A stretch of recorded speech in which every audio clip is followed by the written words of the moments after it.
This segment brought to you by Kansas Farm Bureau, the voice of agriculture.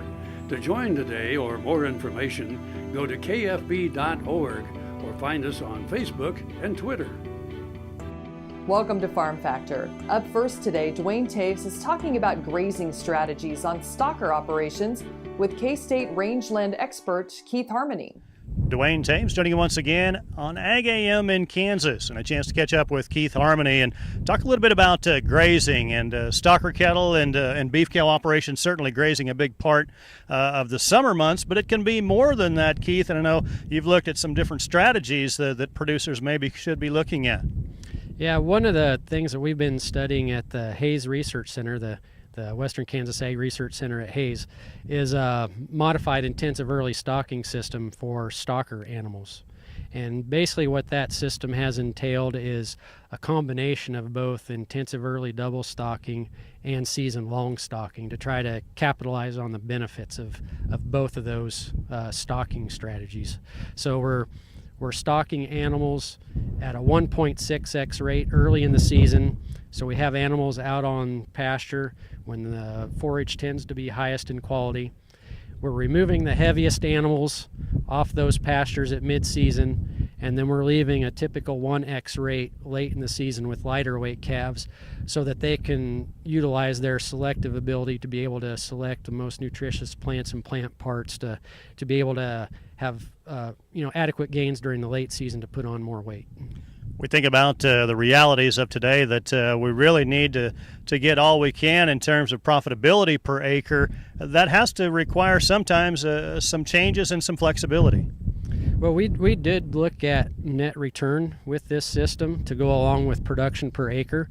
We were able to improve production per acre each year on average 26% with a 23% increase in stocking rate. So we're very efficient at converting our stocking rate increase to production increase. But we did also look at net returns, and 3 out of the 7 years we had significantly greater net return with the modified system than we did with the season-long stocking system. And over the course of the 7 years, on average, we did have about close to a 20% increase in net return from the modified system versus season-long stocking. We think about some of the reasons that we adjust and alter those stocking rates. Obviously, we're at the mercy of what kind of rainfall we get typically and what kind of grass production we have. It's got to be sustainable and a grass crop the following year as well. Yeah, we did look at sustainability. Increase in production per acre and net return per acre, it doesn't mean a lot if it's not going to be sustainable. And so we did keep track of vegetative productivity on these pastures and looked at vegetative composition over time. And we found that there was no effect of the grazing system or stocking system on vegetative productivity. The two systems ended up having statistically equal production and residual forage in the pastures at the end of each grazing season.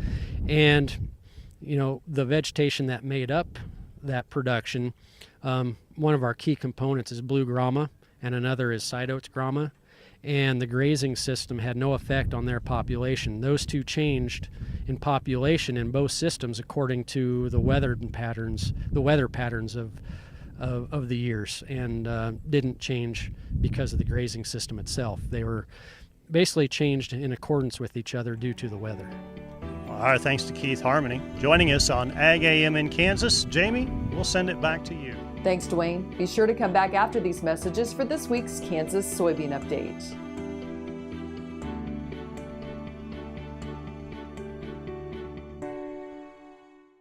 Watch Ag AM in Kansas online at agaminkansas.com. Kim Manring with Hardy Insurance. I'm here to help you with all of your farm and ranch needs. When it comes to protecting your operation and your family, you need a name you can trust at a price you can afford. Call me today or visit hardyaviationins.com.